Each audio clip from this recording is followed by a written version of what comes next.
भर्गो देवस्य धीमहि धियो यो नः प्रचोदयात्। ओम कृष्णाय वासुदेवाय हरे परमात्मने प्रणतक्लेशनाशाय गोविंदाय नमो नमः। वंदे राधा पदाम्भोजं ब्रह्मादिशुरवन्दितं यत्कीर्तिं कीर्तनेनैव पुनाति भुवनत्रयम्। सभी भागवत प्रेमियों को राधे राधे। आइए आज पुनः इन आम्र पलकों की छाँव में बैठकर भागवत रस का पान करते हैं। अभी हम लोग बड़ी रोचक कथा सुन रहे हैं भक्त अम्बरीश की। जब भगवान के द्वारा नियुक्त सुदर्शन चक्र ने तृतीया को जलाकर राख कर दिया और दुर्वासा ऋषि के पीछे पड़ गए, तो दुर्वासा जी ब्रह्मा जी की शरण में गए, भगवान शंकर की शरण में गए, किसी ने भी उनकी रक्षा नहीं की।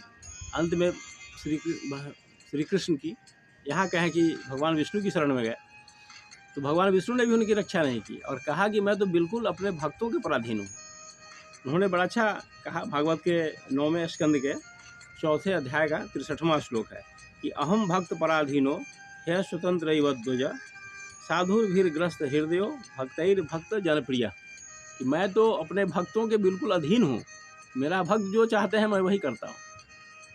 हमने भी सुना सत्संग में कि प्रबल प्रेम के पाले पड़कर प्रभु को नियम बदलते देखा, अपना मान भले टल जाए भक्त का मान न टलते देखा। इतनी बड़ी कृपा होती है भगवान की भक्तों पर, लेकिन हम लोग भक्ति मार्ग ना पकड़ के हम लोग संसार में भटकते रहते हैं।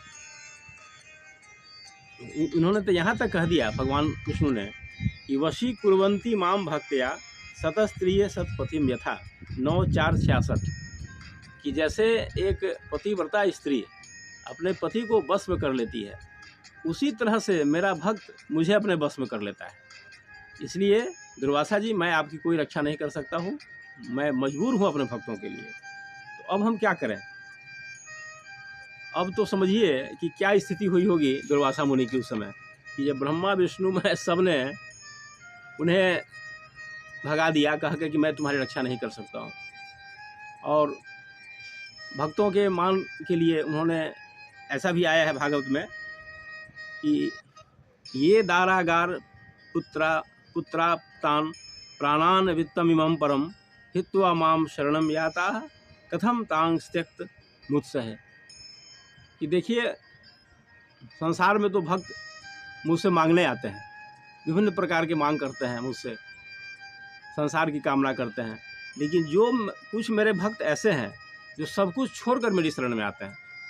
तो संसार की कामना क्या, संसार छोड़ करके अपना धन, अपना पुत्र, अपना स्त्री, अपना घर, अपना सारा संसार, उनका जो संसार, उसको छोड़ करके जो मेरी शरण वत्सलता ग्रहण करते हैं, जो मेरे शरणागत होते हैं, मैं उन्हें कैसे त्याग सकता हूँ? मैं उन्हें किसी कीमत पर नहीं त्याग सकता हूँ। और भक्त अम्बरीश जो हैं वो उसी कोटि में आते हैं। वे इतने बड़े ऐश्वर्य संपन्न राजा हैं, लेकिन वे बिल्कुल अनासक्त हैं। उन्हें अपने संसार में, पत्नी में, राज में, कोष में, सेना में कहीं कोई आसक्ति नहीं है, सब कुछ अनासक्त हैं और इस भाव से वे मेरी शरण में हैं। तो मैं उन्हें कैसे त्याग सकता हूँ? चाहे जो हो जाए, मैं उन्हें त्याग नहीं सकता हूँ। बहुत ऐसा प्रसंग है, रामचरितमानस में भी आया है, अन्य शास्त्रों में आया है कि भगवान अपने भक्तों के लिए कुछ भी कर लेते हैं।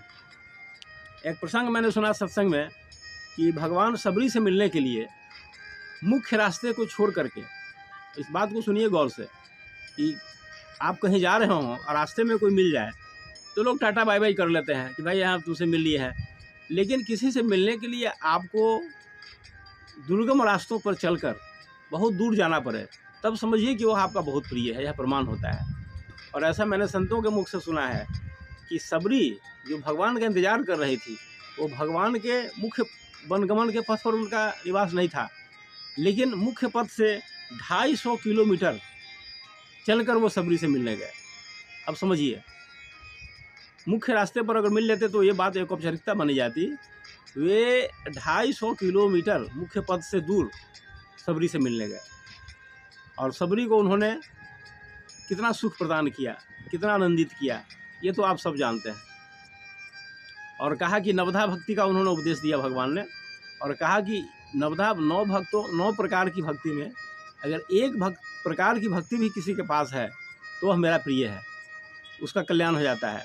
लेकिन सबड़ी तुम्हारे अंदर तो 9 प्रकार की भक्ति है। इतना सम्मान करते हैं भगवान अपने भक्तों का, अपना सब कुछ त्याग देते हैं भगवान अपने भक्त के लिए। तो उस तरह के भक्तों को मैं कैसे छोड़ सकता हूँ, भगवान विष्णु कहते हैं। इस संबंध में बहुत सी ऐसी कथा है जो, और सबका निचोड़ तो यही कह दिया बाबा तुलसीदास जी ने कि भक्तिहीन नर सोहत कैसा, बिनु जल बारिद देखिए जैसा। कि जिस मनुष्य के जीवन में भक्ति नहीं हो, सब कुछ है उसके जीवन में, लेकिन अगर भगवान की भक्ति नहीं है तो वह ठीक वैसा ही है जैसा बिना पानी का बादल होता है। बिना पानी के वाले बादल को कौन सा किसान पसंद करेगा? जबकि जब आसमान में बादल घुमड़ते हैं तो सारे किसान प्रसन्न हो जाते हैं कि अब जल की बरसात होगी, अब जल आएगा मेरे खेत में, खेत की सिंचाई होगी, अन्न होगा। लेकिन अगर किसान जाने इस बादल के पास कोई पानी नहीं है तो क्या गुजरेगा, क्या सम्मान रहेगा बादल के प्रति। ठीक उसी तरह से कहते हैं कि भक्तिहीन नर सोहत कैसा, जिस मनुष्य के अंदर भगवान की भक्ति नहीं है वह कैसा है, तो बिनु जल बारिद देखिए जैसा, वो बिना पानी के बादल की तरह होता है। और इससे ज़्यादा क्या कहा जा सकता है। तो दुर्वासा ऋषि ने कहा कि आखिर कुछ तो उपाय होगा मेरी रक्षा का, आपकी शरण में आए हैं, कुछ तो उपाय बताइए। आप नहीं कर सकते लेकिन कुछ कोई मार्ग तो बताइए आप। और देखा कि सुदर्शन चक्र पीछे पड़ा हुआ है, तो भगवान विष्णु ने एक रास्ता जरूर बताया। कहा कि तुम्हारी रक्षा अम्बरीश ही कर सकते हैं, ब्रह्मा विष्णु मैं कुछ नहीं कर सकता हूँ। न ब्रह्मा जी करेंगे न शिव जी कर सकते हैं, मैं भी मजबूर हूँ भक्तों के, मैं तो भक्त के पराधीन हूँ। इसलिए अगर तुम्हें जीवन रक्षा करना है तो तुम जाकर अम्बरीश का पैर पकड़ लो, और वह तो भक्त है, वह तुम्हें क्षमा कर सकता है, मैं कुछ नहीं कर सकता। तो जल्दी जाओ और अम्बरीश का पैर पकड़ लो। फिर आगे क्या हुआ, अब इसकी चर्चा हम आगे करेंगे। और आपसे अनुरोध है कि आप इन प्रसंगों को सुने, और कुछ अच्छा लगे तो ये भगवान व्यास की कृपा समझिएगा। मैं इसमें कहीं कुछ नहीं हूँ, जो शास्त्रों में लिखा है सीधे सीधे मैं आपको सुना रहा हूँ। ये भगवान की ही कृपा मानिए अगर आपको थोड़ा भी अच्छा लगे। और आपसे निवेदन है कि आप अपने भक्तों को अपने बच्चों को भक्ति मार्ग पर चलाइए, फिर उसको IAS बनाइए, IPS बनाइए, इंजीनियर बनाइए, डॉक्टर बनाइए, जो बनाइए। नहीं तो आपको गड्ढे में डाल देगा आपका बच्चा, ये मान कर चलिए। अगर आपका बच्चा भक्त नहीं बना तो आपको नाश कर देगा। ऐसा आज के समाज में हो रहा है, रात दिन हो रहा है। आपका नाम बेच देगा, आपका धाम बेच देगा, सब बर्बाद कर देगा, आपको खुद बर्बाद हो जाएगा। इसलिए अपने बच्चे को पहले भक्ति मार्ग पर चलाइए, यही एक रास्ता है, दूसरा कोई रास्ता नहीं है। आज इतना ही। ओम शांति शांति शांति, सर्वारिष्ट सुशांतिर्भवतु।